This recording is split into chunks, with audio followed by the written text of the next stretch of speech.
नमस्कार दोस्तों, स्वागत है आपका रोजगार एक्सप्रेस में। आप देख रहे हैं आपका अपना यूट्यूब चैनल एग्जाम बाइट, जिसमें हम कर रहे हैं रेलवे भर्ती 2024 के लिए मैथ्स की कंप्लीट तैयारी, जो कि assistant loco pilot, RPF constable, RPF SI, NTPC, group D और टेक्नीशियन जैसे सारे एग्जाम्स के लिए इंपॉर्टेंट होने वाली है। आज की हमारी वीडियो का टॉपिक रहेगा आरआरबी एनटीपीसी शिफ्ट 2 में लेवल 2 का जो 16 जून को 9 से 10:30 का पेपर हुआ था, उसको हम देखेंगे बिल्कुल आसान भाषा में। तो चलिए शुरू करते हैं हम अपने रोजगार एक्सप्रेस का सफर। आज जो होगा हमारा ये प्रैक्टिस सेट 20 होने वाला है। इससे पहले की वीडियोस अगर आपने नहीं देखी हो तो ऊपर आई बटन पे क्लिक करके आपको उसकी प्लेलिस्ट का लिंक मिल जाएगा, आप वहां जाकर उन वीडियोस को देख सकते हैं, या फिर इस वीडियो को डिस्क्रिप्शन में भी आपको प्लेलिस्ट का लिंक मिल जाएगा, आप वहां पे भी जाके देख सकते हैं। तो चलिए शुरू करते हैं, देखते हैं पहला क्वेश्चन क्या कहता है। पहला क्वेश्चन ये कहता है कि हमें इसको सिंप्लीफाई करना है, तो हम 125 को नीचे अगर इसका पॉइंट हटाएंगे तो पॉइंट 10 आ जाएगा, यहाँ 8 हो जाएगा, और ये 144, और जब नीचे पॉइंट हटाएंगे तो 100 आ जाएगा।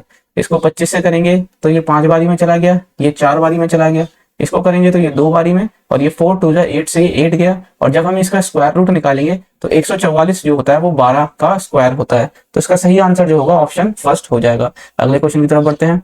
अगला क्वेश्चन ये कहता है कि एक फुटबॉल टीम ने 40% अपने मैच हारे, और जितने भी उसने मैच खेले उसके 40% मैच हारे। तो यदि उसने 75 मैच जीते तो हमें बताना है कि उसने कितने मैच खेले। तो 40%, अगर 100% में से 40% वो हार गए तो जीते कितने, 60%। इस 60 की वैल्यू ही जो दे रखी है वो 75 दे रखी है, तो हमें 100 की वैल्यू निकालनी है। तो 60 की वैल्यू अगर 75 दी है तो ये आ जाएगा कितना, 1 की वैल्यू, और अब हमें 100 की निकालनी है तो इंटू 100 कर देंगे।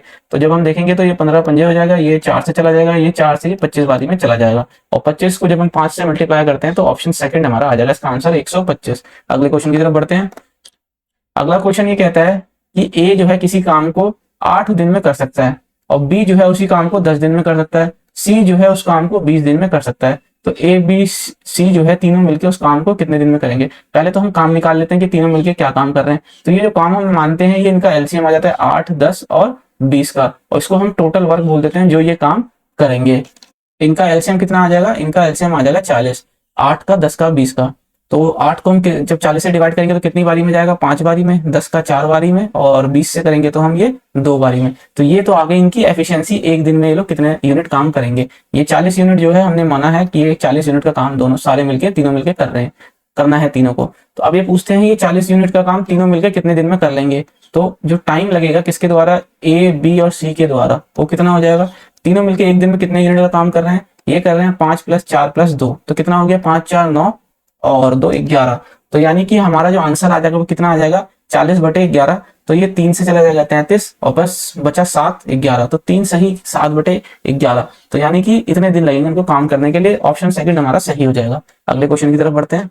अगला क्वेश्चन ये कहता है कि एक स्पीड है कार की जो 30% से इंक्रीज करती है, जिसकी वजह से वो 24 मिनट कम लेती है उतना ही डिस्टेंस कवर करने के लिए। तो हमको बताना है यदि वो यूजुअल स्पीड यानी पहले जिस स्पीड से चल रही थी, स्पीड बढ़ने से पहले अगर चलती वही डिस्टेंस वो कितने टाइम में कवर करती। तो जैसा कि हम जानते हैं डिस्टेंस जो होता है वो स्पीड इंटू टाइम होता है। यदि यहाँ पे डिस्टेंस सेम दे दिया है तो यानी कांस्टेंट हो गया डिस्टेंस, यानी कि डिस्टेंस चेंज नहीं हो रहा। तो जो स्पीड होता है वो टाइम के इनवर्सली प्रोपोर्शनल हो जाता है, यानी कि उल्टा हो जाता है। तो अगर मान लेते हैं यहाँ स्पीड की बात हो रही है तो स्पीड 30% इंक्रीज कर रही है, तो जो 100 थी स्पीड पहले अब कितनी हो गई, 130। तो अगर हम इनका रेशियो निकालेंगे तो ये 10:13 का रेशियो हो गया। तो जो टाइम होगा वो स्पीड का उल्टा हो जाता है, तो ये रेशियो आ जाएगा टाइम का 13:10। तो ये जो 3 यूनिट ज्यादा ले रहा है, या फिर ये बोला जाए कि क्या बोला, it takes 24 minute less to cover the. तो ये जो अब जो है ये जो 3 मिनट कम ले रहा है पहले के कंपैरिजन में, उस 3 यूनिट की वैल्यू, 3 मिनट में 3 यूनिट की वैल्यू अगर हम देखें ये 10 से 13 में 3 की वैल्यू, 3 की कमी आ रही है यूनिट की। तो इस 3 की वैल्यू जो दे रखी है वो कितनी दे रखी है, 24 मिनट दे रखी है। तो ये कितना गुना है इसके, ये 8 गुना है। तो अब हमें अगर हम पहले वाला यूजुअल टाइम निकालना है जो पहले लग रहा था, तो इसको भी हम 8 से इंटू कर देंगे, तो ये हमारा कितना आ जाएगा, 104 मिनट। अगर हम इसको आवर में बदलेंगे तो ये हमारा 1 घंटा हो जाएगा, और ये कितना हो जाएगा हमारा 44 मिनट। तो इसका सही आंसर ऑप्शन फर्स्ट हो जाएगा, 1 घंटा 44 मिनट। आशा करता हूं आपको समझ आया होगा। अगले क्वेश्चन की तरफ बढ़ते हैं। अगला क्वेश्चन ये कहता है कि एलसीएम जो है 2 नंबर का वो 252 है। अच्छा, ये अब हम जानते हैं क्या होता है कि एलसीएम और एचसीएफ का जो प्रोडक्ट होता है किसी 2 नंबर का, ये उन प्रोडक्ट के बराबर होता है, दोनों नंबर के प्रोडक्ट के बराबर। तो यहाँ एलसीएम दे रखा है 252, एचसीएफ 14 दे दिया है। अब एक नंबर 28 आ गया है, दूसरा नंबर हमें निकालना है। तो 14 से ये 2 गया, ये 2 से 1 से गया, ये इससे गया, 116 आ गया। अब ये पूछ रहा कितने प्रतिशत जो है वो 28 से ज्यादा है। तो 28 से ये कितना ज्यादा है, ये 28 से 98 ज्यादा है। कितना ज्यादा है? 28 से 98। तो अब हमें परसेंट में निकालना है, 98 ज्यादा है और किससे ज्यादा है? 28 से। तो नीचे 28 आ गया और परसेंट में निकालना है तो 100 से इंटू कर देंगे। तो अगर इसको हम 4 से करेंगे तो 7 बारी में, ये 25 बारी में, और ये 7 से 1 बारी में, और ये 14 बारी में, 4 बारी में। तो इसको 14 से जब हम करेंगे तो 5 से 70 हो जाएगा, 28 2 30 5 35। तो ये 350% ज्यादा है। तो इसका सही आंसर जो है ऑप्शन फर्स्ट हो जाएगा, इसका सही आंसर। अगले क्वेश्चन की तरफ बढ़ते हैं। अगला क्वेश्चन ये कहता है कि एक एग्जामिनेशन के अंदर जो है सुनीता ने 90% जो है स्कोर किए, किसके? अनीता के बराबर। तो ऐसा जो भी क्वेश्चन होता है, मैंने बार बार आपको पहले भी कई सेट्स में कराया है, तो इसमें हम लास्ट वाले से लेके चलते हैं, जो लास्ट में जो कंपैरिजन किया गया है। तो पहले तो लिख लेते हैं किसकी किसकी बात हो रही है। सुनीता की बात हो रही है, अनीता की बात हो रही है और विनीता की बात हो रही है। तो अब ये कहता है कि अनीता ने जो स्कोर किया वो 110% है विनीता के स्कोर के। तो मान लेते हैं विनीता ने 100% ले लिया भैया। अब 100 का 110%, 110% मतलब कितना हो गया इसका? 110। 100 का 110% तो 110 ही हो गया। और अगर हम ये कहता है कि सुनीता जो है 90% लेती है जो अनीता ने, तो अगर इसका 90% लेंगे 110 का, तो ये कितना हो जाएगा हमारा? ये हो जाएगा 99। ये आ गया इनका रेशियो, इनके नंबर का अकॉर्डिंग टू क्वेश्चन, जैसा क्वेश्चन बोला गया। अब ये पूछते हैं how much marks did Vinita if Sunita score 198 marks. तो यानी कि अगर ये 198 मार्क्स स्कोर कर रही है, ये सीधा सीधा दुगना स्कोर कर रही है, तो ये पूछता है कि विनीता ने कितना किया। तो ये दुगना हो जाएगा 200। तो इसका सही आंसर हो जाएगा ऑप्शन थर्ड जो है, इसका सही आंसर हो जाएगा 200। बढ़ते हैं अगले क्वेश्चन की तरफ।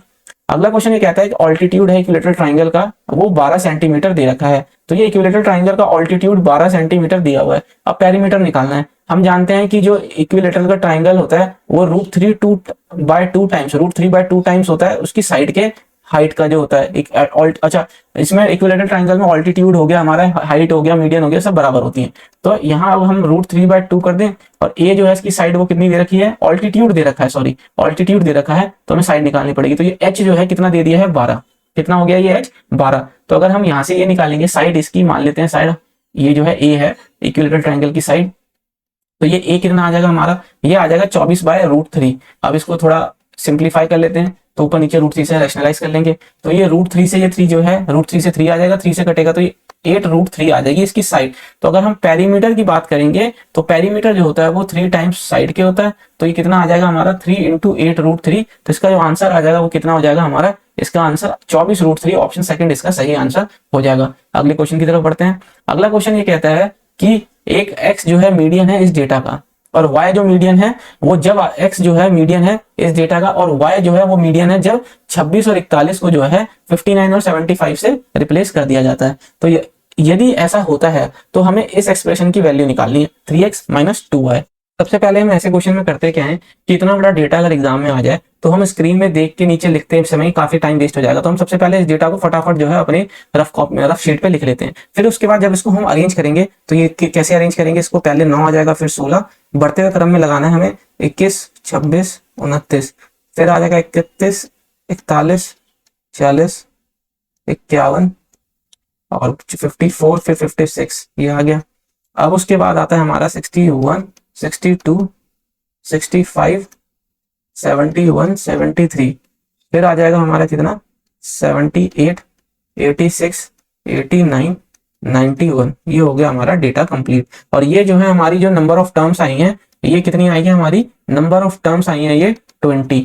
हम गिन लेते हैं, 3 3 6 3 9 और 1 10, 3 3 6 3 9 और 1 10, 20 टर्म है हमारी। तो जो हमारी मीडियन हो जाएगी वो सेंटर वैल्यू, अगर इवन होता है तो ये हमारा 20/2, तो यानी कि 10th टर्म हो जाएगी, और 11 टर्म्स का जो है ये इनका एवरेज आ जाएगा। तो अगर यहाँ से हम 10th टर्म निकालेंगे, 3 3 6 3 9 और 1 10, तो ये 54 और 56 का, तो जो हमारा x आ जाएगा वो क्या आ जाएगा? वो 54 + 56 का एवरेज आ जाएगा, जो कि हमारा हो जाएगा 55। अब यहाँ पे ये बोलता है कि हम 26 और 41 को रिप्लेस कर दें, तो यानी कि यहाँ से 26 और 41 को रिप्लेस कर दें तो हम 59 लगाएं, तो 59 तो यहाँ आ गया 56 के बाद, और उसके बाद लगाते हैं हम 75। अब 75 तो हमारा यहाँ आ जाएगा इसके बाद। अब बोलता है कि अब जो है इसकी जो मीडियन आएगी वो y हो जाती है। तो अब मीडियन अब इसके में निकालेंगे तो इधर भी BC टर्म रहेगी, तो हम पहले 10th टर्म अब निकालते हैं, हमारी क्या हो जाएगी? ये 3 6 ये 3 9 और 1 10, तो जो एवरेज आएगा अब हमारा क्या हो जाएगा? 59 + 61 का एवरेज आ जाएगा, जो कि हमारा क्या हो जाएगा? 60। तो y की वैल्यू आ गई 60। अब हम इस एक्सप्रेशन में रखेंगे 3 × x, तो x आया हमारा 55, माइनस 2 इंटू वाई जो आया हमारा 60। तो जब हम इसको कैलकुलेट करेंगे तो हमारा आंसर आ जाएगा 45, जो कि ऑप्शन नंबर जो है हमारा फर्स्ट सही है। अगले क्वेश्चन की तरफ बढ़ते हैं। अगला क्वेश्चन ये कहता है कि कर्व सरफेस एरिया जो है सिलेंडर का वो 2/3 है टोटल सरफेस एरिया के। तो सबसे पहले तो हम ले लेते हैं हमारा क्या CSA, फिर ले लेते हैं टोटल सरफेस एरिया। तो कर्व सरफेस एरिया कितना हो जाता है हमारा 2πRH। अब ये जो टोटल सरफेस एरिया हम सब जानते हैं, यहाँ एक सिलेंडर बना लेते हैं। कर्व सरफेस एरिया जो होता है वो होता है कि इसका पेरीमीटर सर्कमफ्रेंस इनटू हाइट। अब टोटल सरफेस एरिया क्या हो जाएगा इस दो सर्कल का एरिया। तो पाई स्क्वायर 2πr² होता है, तो हम 2πr कॉमन ले लेते हैं, अंदर r आ जाएगा और ऊपर वाला ही सेम अब नीचे आ जाएगा, किसका सर्कमफ्रेंस 2πRH। 2πr हमने कॉमन ले लिया तो नीचे बचा सिर्फ और सिर्फ r। ये दे रखा है हमारा 2/3, ठीक है 2/3 दे रखा है। अब यहाँ से 2πr कट गया तो यहाँ से कितना आ जाएगा ये हमारा 3h 2r प्लस 2h। तो यहाँ से h जो आएगा वो आ जाएगा हमारा डबल ऑफ रेडियस, हाइट जो हो जाएगी वो दुगनी हो जाएगी रेडियस की। अब बोलता है क्या है कि उसका जो टोटल सरफेस एरिया सिलेंडर का वो 231 दे रखा है। तो ये 231 हो गया टोटल सरफेस एरिया बोला हुआ है। तो टोटल सरफेस एरिया क्या होता है हमारा, वो यही होता है जो अभी हमने लिखाया 2πr। पाई की वैल्यू 22/7 आ गई। अब रेडियस हमें नहीं पता, निकाल लेंगे यहीं से रेडियस, ठीक है। अब यहाँ पे क्या है r प्लस h की वैल्यू कितनी आ गई है 2r, यहाँ आ जाएगी 2r। तो जब हम इसको निकालेंगे तो कितना आ जाएगा ये 2 ऐसे लिख लेते हैं, कोई दिक्कत नहीं है। अब ये 2r और ये कितना आ जाएगा 3r, ठीक है। तो ये आ जाएगा हमारा अंदर बाहर इंटू करके 3r², ये हो गया 231। अब जब हम इसको करेंगे तो ये 11 से अगर हम देखें तो ये चला जाएगा हमारा कितना, ये 2 से अगर नहीं 11 2 जा 22 और ये 11 1 जा 11, ठीक है जी कोई दिक्कत नहीं है। ये यहाँ पे आ जाएगा 2। तो यहाँ से जब हम अपनी r² की वैल्यू निकालेंगे, एक चीज और, ये 3 से जो है यहाँ 7 बारी में चला गया, तो r² की वैल्यू कितनी आ जाएगी 7² 2 का स्क्वायर। तो r की जो वैल्यू आ जाएगी वो आ जाएगी कितनी हमारी 7/2। अब इसके बाद क्या बोलता है वो वॉल्यूम निकालना है। तो वॉल्यूम क्या होता है सिलेंडर का, वो होता है πr²h। तो ये आ जाएगा हमारा πr², तो ये आ जाएगा 7/2 का 2 टाइम्स, और h जो है हमारा 2 टाइम्स ऑफ r है। तो 2 टाइम्स ऑफ r, तो 2 इंटू r हमारा आया 7/2। ये 2 से ये 2 गया, ये 2 से यहाँ 11 गया, ये 7 से यहाँ 7 चला गया। तो जब हम इसको मल्टीप्लाई करेंगे, मल्टीप्लाई करने के बाद जो है हमारा क्या आंसर आ जाएगा, ये हमारा आंसर आ जाएगा 11 इंटू 49/2। तो अगर हम देखेंगे 99 हो गया, 44 6 53/2, तो ये आ जाएगा 2 2 जा 4 2 6 जा 12 2 9 जा 18 और ये 5 269.5। तो इसका सही आंसर जो हो जाएगा वो ऑप्शन सेकंड इसका सही आंसर हो जाएगा। अगले क्वेश्चन की तरफ बढ़ते हैं। इस क्वेश्चन के अंदर जो है हमको सरफेस एरिया निकालना है क्यूबॉइड का, जिसकी लेंथ 4.2 मीटर दे रखी है, ब्रेथ जो है 30 डेसीमीटर दे रखी है, और हाइट जो है हमारे को 180 सेंटीमीटर दे रखी है। लेकिन जो एरिया है वो हमें डेसीमीटर स्क्वायर में निकालना है। तो सबसे पहले तो हम जो है जान लेते हैं कि 1 dm यानी कि 1 डेसीमीटर जो होता है वो 10 सेंटीमीटर के बराबर होता है। तो अगर हम इसको निकालेंगे तो ये 4.2 मीटर, और इसको अगर हम सेंटीमीटर में करेंगे तो ये कितना आ जाएगा हमारा 100 से इंटू करके, तो ये आ जाएगा हमारा 420 सेंटीमीटर। अब जो है हमारे को इसको डेसीमीटर के अंदर निकालना है, तो ये हो जाएगा हमारा 42 डेसीमीटर, ये 30 डेसीमीटर में है ही, और ये हमारा हो जाएगा 18 डेसीमीटर। तो जो लेंथ आ गई वो कितनी आ गई 42 dm, ब्रेथ आ गई हमारी वो 30 dm, और जो हाइट आ गई वो हमारी 18 dm। अब जो है सरफेस एरिया अगर हम बात करें तो वो हो जाता है हमारा 2 times length into breadth, breath into height, और हाइट इंटू लेंथ। तो अगर हम इसको निकालेंगे तो लेंथ इंटू ब्रेथ कितना आ जाएगा, सीधा सीधा मल्टीप्लाई कर लेते हैं। तो ये हमारा 0 3 2 6 3 4 12 1260 आ गया। अब हम इसको ब्रेथ इंटू हाइट करेंगे तो ये हमारा 540 आ जाएगा, और हाइट इंटू लेंथ करेंगे तो ये हमारा 36 हो जाएगा, और ये हमारा कितना हो जाएगा 75। अब हम इनको सम कर लेते हैं, इसका सम आ जाएगा हमारा कितना 2556। इसको 2 से इंटू कर देंगे तो हमारा आंसर आ जाएगा 5112। तो इसका सही आंसर जो है ऑप्शन फर्स्ट हो जाएगा। अगले क्वेश्चन की तरफ बढ़ते हैं।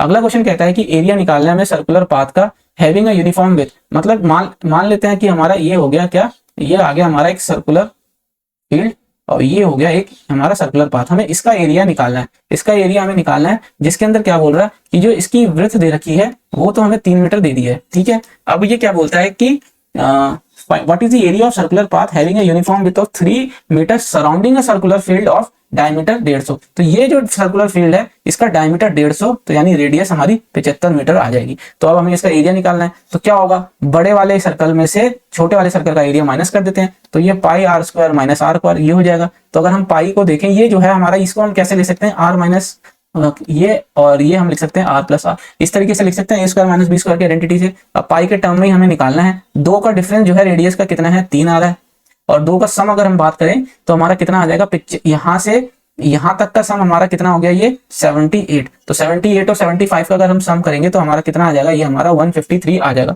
तो जब हम इसको करेंगे तो यूनिट डिजिट से देखेंगे तो 3 3 9, तो ऑप्शन 4 हमारा सही आंसर हो जाएगा। अगले क्वेश्चन की तरफ बढ़ते हैं। अगला क्वेश्चन जो है ये सिंप्लीफाई करना है हमको। अब सिंप्लीफाई करते समय साफ दिख रहा है कि ये आइडेंटिटी पे है कि ए क्यू, ये जो क्वेश्चन है, ये जो क्वेश्चन हमें यहाँ पे मिला है ये एक सिंप्लीफिकेशन का क्वेश्चन है। अब हमें यहाँ दिख रहा है कि ये सीधा सीधा इस वाली आइडेंटिटी पे है, A cube plus B cube plus C cube minus 3abc is equal to A plus B plus C, A square plus B square plus C square minus A B minus B C minus C A, इस वाली identity पे है।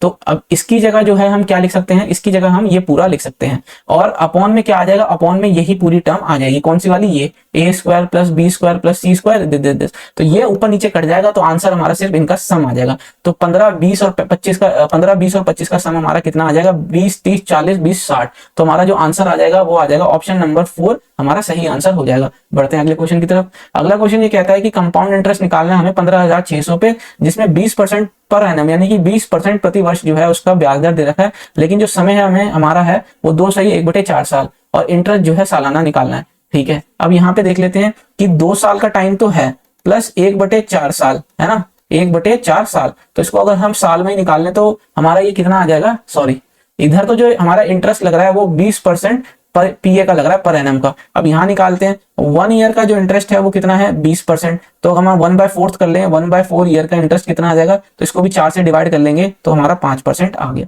अब इनका net जो है हम current compound interest निकाल लेते हैं 2 साल का, 2 साल का, तो ये कितना आ जाएगा हमारा 20 प्लस 20 प्लस 20 इंटू 20/100। अब ये कैसे आया, आप मेरी पुरानी वीडियो देखिए वहां मैंने समझाया हुआ है।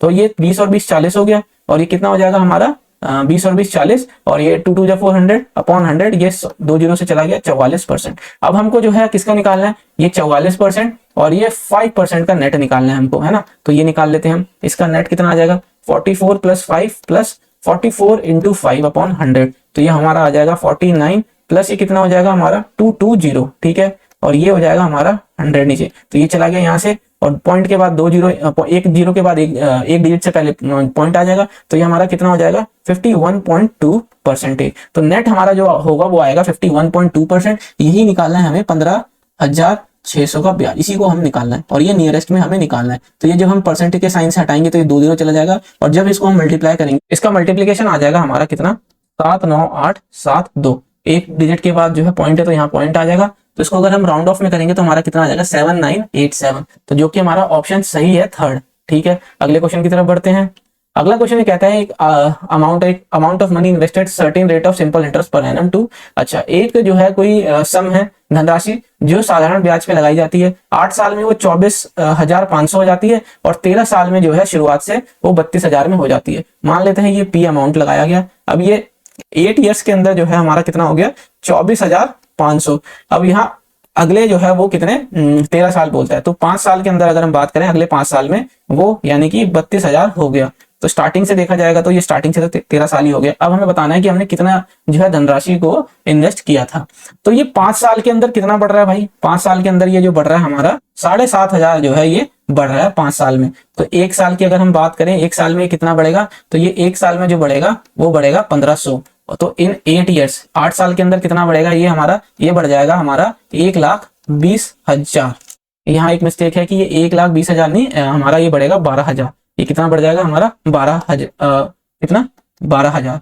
ठीक है, तो अब यहाँ से अगर हम 12,000 माइनस कर दें तो हमारा कितना आ जाएगा, ये हमारा आ जाएगा 12,000 अगर माइनस कर दें तो ये आ जाएगा हमारा 500, और ये आ जाएगा 2। तो 12,500 जो है 8 साल पहले जो है अमाउंट लगाया होगा, तो इसका सही आंसर जो हो जाएगा वो ऑप्शन सेकंड इसका सही आंसर हो जाएगा। आशा करता हूं आपको समझ आया होगा। बढ़ते हैं अगले क्वेश्चन की तरफ। अगला क्वेश्चन ये कहता है कि इनमें से कौन सा नंबर 24 से डिविजिबल है। 24 से डिविजिबल होने के लिए 8 और 3 से होना चाहिए, और तीनों का दोनों का हमें डिविजिबिलिटी रूल पता होना चाहिए। 8 में लास्ट की 3 डिजिट देखते हैं, और 3 से जो है सम ऑफ डिजिट देखते हैं। तो इसमें लास्ट की 3 डिजिट अगर देखी जाए तो ये नहीं हो रही है ना, 16 और 16 3 19 16 4 32 ये हो रही है, सॉरी 8 से डिविजिबल। ये जो है क्या 16 नहीं, 5 2 7 8 9 ये भी हो रही है, ये 16 ये भी हो रही है, ये 16 17 18 ये नहीं हो रही, तो यानी कि 3 हो रही है 16। अब 3 8 से डिविजिबल 3 से देख लेते हैं सम, ये 9 चला गया, 2 और 1 3 ये भी जाता है, 4 2 6 जाता है। तो which of the following number is divisible, तो यानी कि यही होगा ऑप्शन इसका सही आंसर, क्योंकि ये डिविजिबल है। भाई कोई एक ही ऑप्शन डिविजिबल होगा, 3 से सारे हो जाएंगे तो नहीं आंसर आएगा ना, तो हम आगे चेक नहीं करेंगे। तो अब अगला क्वेश्चन देखते हैं हमारा क्या हो जाएगा। अगला क्वेश्चन जो है ये सिंप्लीफिकेशन का क्वेश्चन है, ये आप होमवर्क में जो है लीजिए, इसका आंसर जो है कमेंट बॉक्स में बताइएगा। अगला क्वेश्चन देखते हैं। अगला क्वेश्चन ये कहता है कि 9200 रुपए को कुछ हिस्सा जो है 5% पर एनम के रेट ऑफ इंटरेस्ट से और कुछ जो है 8% से जो है इंटरेस्ट पे जो है सिर्फ साधारण ब्याज पे जो है लगाया जाता है, और टोटल इंटरेस्ट जो है दोनों से 3 साल के बाद कितना आता है हमारा, वो आता है 1812 रुपए। तो 5% पे जो ब्याज लग पे जो है धनराशि लगाई थी उसको बताना है वो कितना है। तो 3 साल के अंदर जो है अमाउंट कितना आ रहा है, वो आ रहा है 1812 रुपए। 1 साल की अगर हम बात करें तो ये हमारा कितना आ जाएगा, 604 रुपए। ठीक है, अब ये जो है 9200 रुपीज को 2 जगह लगाया, एक जगह लगाया है हमने 5% पे, एक जगह लगाया हमने 5% प्लस 3% यानी 8% पे। तो यदि अगर हम देखें कि 5% 9200 का क्या होगा, 5% अगर हम 9200 का निकालें तो क्या हो जाएगा, ये परसेंटेज से ये साइन चला गया, ये 10 हो गया, ये 45 और 40, 460 रुपए इतना आ गया। अब ये क्या है, ये है 1 साल के अंदर जो है इंटरेस्ट आ गया 460 5% का। तो अगर हम यहाँ देखें ये आ गया 460 5% का इंटरेस्ट, तो अगर हम इसको निकाल दें इसमें से कितना आ जाएगा हमारा, 604 में से अगर हम 460 निकाल लेंगे तो हमारा कितना आ जाएगा, ये हमारा आ जाएगा 440 144, कितना आ गया हमारा 144। अब ये 144 जो है किसकी वजह से है, ये 144 है ये इसका 3% की वजह से इसको एक्स्ट्रा जो मिला। तो 3% की वैल्यू जो है 144, तो यानी कि कितनी हो गई, ये कितनी हो गई 3 4 12 और ये 3 8 24 यानी कि 48 गुना। तो अगर हम इसका 100% निकालें तो कितना आ जाएगा हमारा 4800। तो जो ये 8% पे जो धनराशि इन्वेस्ट हुई थी वो कितनी थी, वो थी 4800 रुपए। तो अगर अब हम यहाँ पे निकालेंगे 5% पे कितनी आ जाएगी, तो ये 9200 में से 4800 को हम घटा देंगे तो ये हमारा आ जाएगा कितना, ये आ जाएगा हमारा 4400 रुपए। तो जो धनराशि लगाई गई थी 5% पे वो लगाई गई थी 4400 रुपए। तो ऑप्शन थर्ड हमारा सही आंसर है इसका। बढ़ते हैं अगले क्वेश्चन की तरफ। अगला क्वेश्चन कहता है कि यदि हर ऑब्जर्वेशन को 10 से इंक्रीज कर दिया जाए तो इनका मीन बताना है हमें, इनका नया मीन यानी एवरेज क्या होगा। तो जो है कुछ नहीं करना, अभी नंबर ऑफ टर्म ले लो, 1 2 3 4 5 6 7 8 9 10। तो यानी कि 100 से इंक्रीमेंट हो जाएगा इनका 100 नंबर ऑफ टर्म्स, और अगर हम इसको 10 से डिवाइड कर देंगे तो जो भी एवरेज आएगा वो 10 से बढ़ जाएगा इस वाली एवरेज से। तो इसकी एवरेज हम निकाल लेते हैं। तो सबसे पहले जो है इनका सम निकाल लेते हैं। इनका सम क्या हो जाएगा, इनका जो सम हो जाएगा इक्वल टू 140, ये इनका सम हो गया। अब एवरेज निकालना है हमको, तो एवरेज निकालने के लिए 140 divided by number of term, 0 से 0 चला गया 14। तो जो इनका एवरेज बढ़ा वो 10 बढ़ के कितना हो गया हमारा 24। तो ये आ गया इनका एवरेज 24। तो ऑप्शन क्या हो जाएगा, 4 ऑप्शन इसका सही आंसर हो जाएगा। अगले क्वेश्चन की तरफ बढ़ते हैं। क्वेश्चन कहता है कि ग्राफ दे दिया है इक्वेशंस, इन इक्वेशंस का ग्राफ जो कि पी पॉइंट पे इंटरसेक्ट करता है अल्फा बीटा पे। तो ये जो पॉइंट होगा ये सेटिस्फाई करेगा दोनों इक्वेशन पे जो है इनकी वैल्यू आनी चाहिए। तो ये 2 alpha plus 3 beta is equal to 4। अब यहाँ 3 alpha minus beta is equal to -5,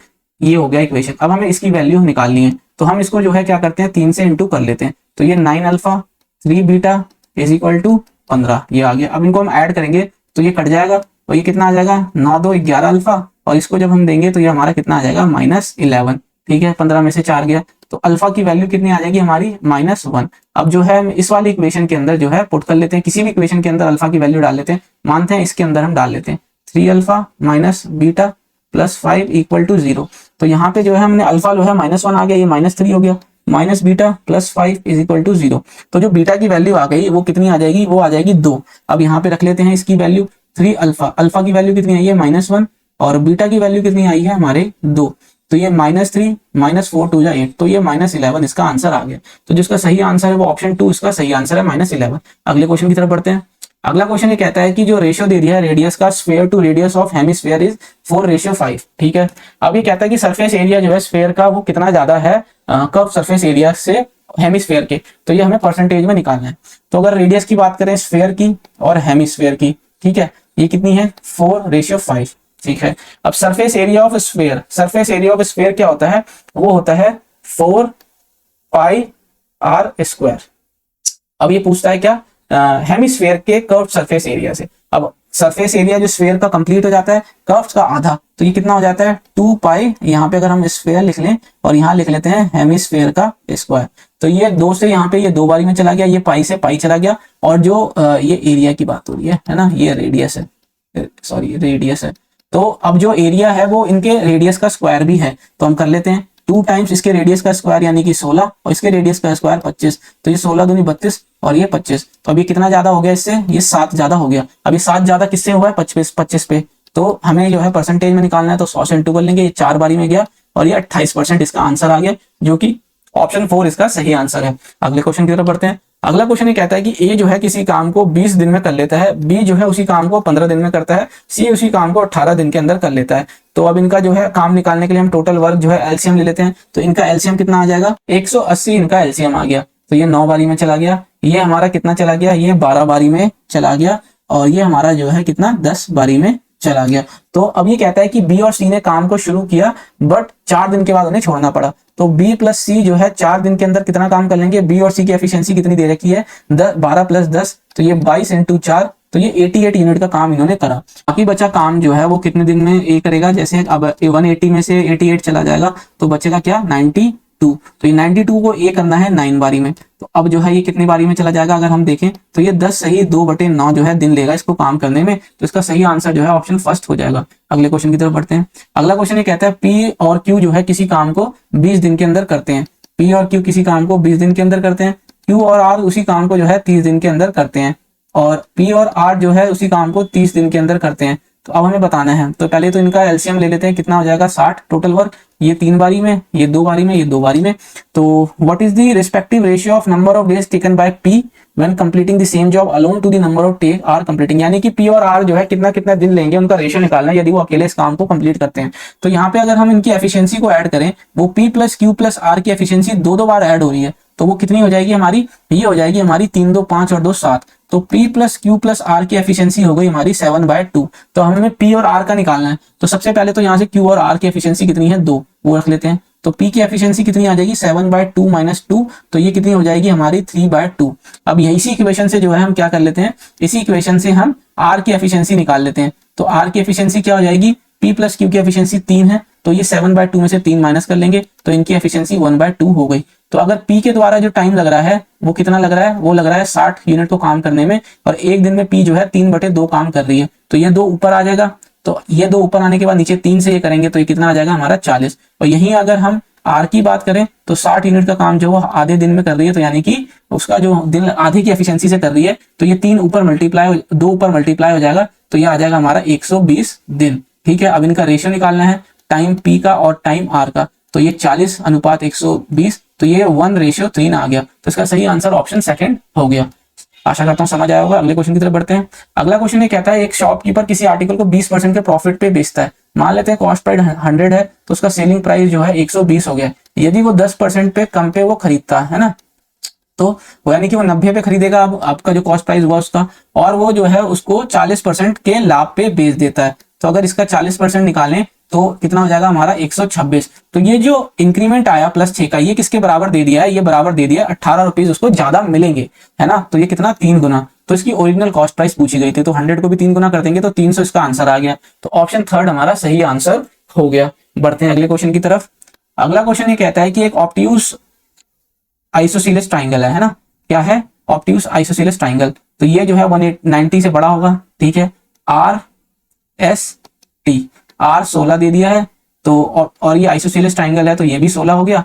S जो है हमारा कितना आ जाएगा, ये 16 दूनी 32 हो गया। तो 32 अगर 180 में से जाएगा हमारा, तो ये कितना आ जाएगा हमारा 148, है ना। तो ये 148 डिग्री हो गया। अब ये कह रहा है कि TR यानी कि ये जो लेंथ है ये बड़ी है किससे, ST से। तो यानी कि हमारा फिगर बिल्कुल सही बना है, ST से बड़ी है। तो अब ये पूछता है मेजर S का, तो हमने निकाल लिया 148। तो ऑप्शन सेकंड इसका सही आंसर है। अगले क्वेश्चन की तरफ बढ़ते हैं। अगला क्वेश्चन ये कहता है कि लार्जेस्ट नंबर जो 288 और 468 को डिवाइड करेगा इनमें से, जिसमें रिमाइंडर 0 बचे। तो ऐसे क्वेश्चन में जो है हम इनका जो क्या नाम है डिफरेंस ले लेते हैं। तो इसका डिफरेंस जो है वो कितना आ गया 180। इसका डिफरेंस क्या आ गया 180। अब इसका फैक्टर लेते हैं। फैक्टर में ये 18 और 10, तो ये 2 × 5 हो गया, और ये 2 × 9 यानी कि 3 × 3 हो गया। अब इसमें हमें जो है सबसे बड़े से बड़ा नंबर बनाना है और देखना है वो ऑप्शन में क्या है। अच्छा, अगर 72 देखें हम तो 72 तो कहीं से नहीं बन रहा, तो ये तो हो नहीं सकता, ठीक है। 39 भी नहीं बन रहा, और 6 आना है तो 3 × 2 = 6, और 2 बारी जो है इसका 3 × 2 = 6, और 6 × 24 और 48 ये भी नहीं है। 18 एकमात्र ऐसा बड़ा नंबर बन रहा है, 3 × 3 = 9, 2 × 18, जो इनको काट इसके फैक्टर में भी आ रहा है। इसका मतलब इनको जो है लार्जेस्ट नंबर जो है वो डिवाइड करेगा, जो रिमाइंडर हमारा नहीं बचेगा। तो इसका सही आंसर क्या है, ऑप्शन फर्स्ट इसका सही आंसर है। अगला क्वेश्चन देखते हैं। अगला क्वेश्चन कहता है कंपाउंड इंटरेस्ट निकालना है हमें किस पे, 1 लाख रुपए पे। 1 लाख रुपए पे 20% पर एनम 3 साल 3 मंथ के लिए। तो अगर हम देख रहे हैं कि 12 महीने का जो इंटरेस्ट मिल रहा है वो 20% मिल रहा है, तो 3 महीने का, यानी कि इसको 4 से डिवाइड कर दें, तो इधर भी अगर हम 4 से डिवाइड कर देंगे तो 3 महीने का रेट ऑफ इंटरेस्ट कितना हो गया, 5%। ठीक है जी। अब इसका नेट इफेक्टिव निकालना है, और हमें क्या निकालना है, इसका हमें निकालना है कंपाउंड इंटरेस्ट। तो अब हम कैसे निकालेंगे, या तो हम जो है इसका इफेक्टिव रेट ऑफ इंटरेस्ट निकाल लें, जो कि हमें 3 बार 20% लगाना पड़ेगा, फिर बाद में 5%, वो जो है थोड़ा लेंदी होगा, तो हम इसको रेशियो मेथड से करते हैं। अब रेशियो मेथड से करने के लिए 20% जानते हैं हम, एक का ब्याज 5 पे, और 5% का हम जानते हैं कि एक का ब्याज जो है 20 पे। तो अब 5 की जो चीज है वो 6 हो गई, तो इसका ब्याज लग के, और ये 3 साल की बात हो रही है, तो 3 साल ये हो गए। अब अगली बार क्या हो रहा है कि जो 20 की चीज है वो 21 हो रही है, अगले 3 महीने में क्या है 5% ब्याज लगा, तो 20 की चीज एक बढ़ के 21 हो गई। तो जब हम इसको गुना कर लेंगे तो ये कितना आ जाएगा हमारा, ये आ जाएगा 250, यानी कि 125 का दुगुना 250, 10 यहाँ आ गया। अब ये 216 है ना, 216 इंटू 21, तो इसका गुना करेंगे तो हमारा कितना आ जाएगा, ये हो जाएगा 4536 रुपए, और ये आ जाएगा हमारा 25। तो ये हमारा कितना ज्यादा है, ये ज्यादा है हमारा 3602, तो यानी कि 2036 रुपए हमारा ये ज्यादा है। यही हमें निकालना है इसकी वैल्यू 2036 की। अब यहाँ पे देखे जाए तो ये जो 2500 की वैल्यू दे रखी है वो कितनी दे रखी है, 1 लाख, यानी कि ये आ गई 1 लाख जो है किसकी वैल्यू, ये आ गई है 2500 रुपए की, और हमको निकालने किसकी है, 2036 रुपए की हमको वैल्यू निकालनी है। ये 2 जीरो से 2 जीरो चला गया, ये यहाँ 4 बार और ये 40 बार चला गया, तो हमारा 1 जीरो और 6 चौक 24, यानी कि 4 जीरो वाला आंसर बाय यूनिट डिजिट। तो हमारा सही आंसर जो है ऑप्शन 3 हो जाएगा, हमारा सही आंसर। बढ़ते हैं अगले क्वेश्चन की तरफ। अगला क्वेश्चन कहता है कि टॉप ऑफ द प्लेटफॉर्म, यानी कि एक यहाँ पे प्लेटफॉर्म है 4 मीटर का, इससे जो है क्या है, एक टावर को एंगल ऑफ एलिवेशन जो है देख के देखा जाता है। अब इस टावर की जो दूरी है वो कितनी दे रखी है, 50√3, ये जो रूट दे रखी है ये 50√3 जो है इसकी दूरी दे रखी है। हमको जो है ये एंगल ऑफ एलिवेशन थीटा निकालना है। यदि जो 54 मीटर इसकी हाइट दे दी गई है टावर की, अब यहाँ जानते हैं ये 4 मीटर, यहाँ से यहाँ तक तो ऑलरेडी प्लेटफॉर्म है, तो यहाँ से यहाँ तक कितना, ये 50 मीटर हो गया। अब टेन थीटा की वैल्यू लगाया जाए तो क्या होता है, परपेंडिकुलर अपॉन बेस, तो 50/50√3, तो ये 50 से 50 गया 1/√3, तो थीटा की वैल्यू कितनी आ जाएगी हमारी 30 डिग्री। तो सही आंसर कितना हो जाएगा हमारा, ऑप्शन फर्स्ट हमारा सही आंसर हो जाएगा। बढ़ते हैं अगले क्वेश्चन की तरफ। अगला क्वेश्चन क्या कहता है, अरविंद ने 120 मीटर का कपड़ा लिया 15,000 रुपए में, यदि वो 45%, अगला क्वेश्चन जो है लेंदी क्वेश्चन है, लेंदी तो नहीं है, ये एक सिंप्लीफिकेशन का क्वेश्चन है। अगला क्वेश्चन सिंप्लीफिकेशन का क्वेश्चन है, इसकी जो है जवाब आप होमवर्क की तरह जो है कमेंट सेक्शन में बताइएगा, जो है मैं पहले सही आंसर को हॉटलाइक दे दूंगा। बढ़ते हैं अगले क्वेश्चन की तरफ। इसमें देखते हैं कि एक बस जो है 4 सक्सेसिव यानी 12 किलोमीटर के वो 4 जो है बारी डिस्टेंस कवर करती है, और उनकी स्पीड क्या है, पहली बारी में 20, 40, 60 और 120, तो एवरेज हमें निकालना है। तो एवरेज स्पीड का अगर कंसेप्ट देखें तो टोटल डिस्टेंस, तो ये 12 4 बारी चल रही है, ठीक है। अब ये 12 का अगर हम देखें 20 से, तो ये हमारा कितना जा रहा है, ये 2 से अगर काट लें तो 10 बारी में 2 6 12, ये हमारा टाइम आ गया। अब ये कितना हो गया हमारा 12/40, तो ये कितना आ जाएगा हमारा 4 से कर लेंगे तो 3/10। अगला कितना है हमारा 12/60, तो ये अगर हम देखें तो ये 6 से करेंगे तो ये 10 बारी में, ये 2 बारी में चला गया हमारा, और उसके बाद जो है अगला 12 जो है वो 120 से चल रही है, चलता है स्पीड से, तो ये 10 बारी में। तो सबका जो है नीचे हमने डिनोमिनेटर सेम कर लिया, तो अगर हम देखें तो इनका एलसीएम ले लेंगे तो सबका 10 आ गया। तो अगर हम ऊपर ऐड कर लेंगे तो 6 + 3 + 2 + 1, तो 6 3 9 और 1 10 2 12, तो ये 12 से तो ये 12 कट गया और ये 10 ऊपर जाके 40 हो गया, तो एवरेज स्पीड 40 आ गई। तो इसका सही आंसर जो है ऑप्शन सेकंड हो जाएगा। अगले क्वेश्चन की तरफ बढ़ते हैं। अगला क्वेश्चन ये कहता है कि एक 405 मीटर लंबा पोल है जो कि तिरंगे में उसको पेंट किया, तो 3 colour saffron, white, green colour. अब उनका रेशियो क्या है, जो लंबाई में किया 8 यूनिट की लंबाई जो है इनकी सैफरॉन, 9 की व्हाइट और 10 की जो है हमारी ग्रीन है। तो हमें जो है व्हाइट पार्ट का जो है वो निकालना है कि व्हाइट पार्ट कितने डिस्टेंस क्या है, व्हाइट पार्ट की लंबाई मतलब कितने उसमें जो है व्हाइट पार्ट जो है कवर किया गया। तो अगर हम देखें तो ये कितना हो जाएगा हमारा, ये हो जाएगा हमारा 17 27। तो ये 27 की वैल्यू जो दे रखी है वो कितनी दे रखी है 405। तो अगर हम इसको देखें तो ये कितना गुना है, ये 15 गुना है, ठीक है। अब अभी है 10 पार्ट की व्हाइट में यानी कि 9 पार्ट, तो इस 9 की वैल्यू हमारे से पूछ रहा है, तो ये भी 15 गुना हो जाएगी, तो ये हो जाएगा कितना हमारा 135। तो ऑप्शन फर्स्ट हमारा सही आंसर हो जाएगा। अगले क्वेश्चन की तरफ बढ़ते हैं। अगला क्वेश्चन कहता है एक फील्ड है जो रोम्बस की शेप का है, ठीक है। उसकी एक लेंथ जो है मान लेते हैं ये हमारा फील्ड है कुछ इस प्रकार का रोम्बस की शेप का, और एक डायगोनल जो है उसकी 240 मीटर है। अब डायगोनल जो होता है वो परपेंडिकुलरली बाइसेक्ट करते हैं, तो मान लेते हैं कि ये वाली डायगोनल जो हो गई इसकी 120 हो गई, ये साइड 122 हो गई। तो अब ये दूसरी डायगोनल, अब ये पूछता है एरिया क्या निकालना है फील्ड का। तो जो एरिया होता है रोम्बस का वो हाफ इंटू D1 यानी कि दोनों डायगोनल्स के प्रोडक्ट होता है, हाफ ऑफ प्रोडक्ट ऑफ दोनों डायगोनल। तो एक डायगोनल तो 240 है, अब हमें D2 निकालना है दूसरा डायगोनल, तो वो कैसे निकालेंगे। अब यहाँ पे हम देख रहे हैं क्या कि 122 और 120, तो अगर हम इसको 2 से कर रहे हैं तो ये 61 आ रहा है, और इधर 2 से कर रहे हैं तो हमारा ये 60 आ रहा है। तो ये अगर देखें हम तो ये एक ट्रिपलेट बन रहा है। किसका? ये एक ट्रिपलेट बन रहा है हमारा 60 जो है 11 60 61 का, 11 60 61 का जो है ये जो है ट्रिपलेट बन रहा है, ये दुगना हो रहा है, तो ये भी यहाँ दुगना हो जाएगा 22। तो ये जो आएगा यहाँ पे ये क्या आएगा 22। हम चाहें तो इसको पाइथागोरस थ्योरम से भी जो है वेरीफाई कर सकते हैं, लेकिन हमें ये पता होना चाहिए। तो अगर ये 22 है, ये 22 है, तो दोनों का कितना हो गया सम 44। तो जब हम इसको काटेंगे तो ये 120 से जाएगा, और जो बाई यूनिट डिजिट जो आएगा वो 80 से आएगा, और 11 का मल्टीपल होगा तो ये कितना 44 6 2 8, 11 का मल्टीपल ये है 22 और 8 ये भी है। तो अब हम इसको कर ही लेते हैं, तो हम इसको जब कर लेंगे तो ये 48 4 बार 48 और ये 52, तो ये 5280 वाला ऑप्शन यानी कि फोर्थ ऑप्शन इसका सही हो जाएगा। अगले क्वेश्चन की तरफ बढ़ते हैं। अगला क्वेश्चन जो है सिंप्लीफिकेशन का क्वेश्चन है, इसका जवाब आप कमेंट सेक्शन में बताइएगा। ठीक है, अगला क्वेश्चन देखते हैं।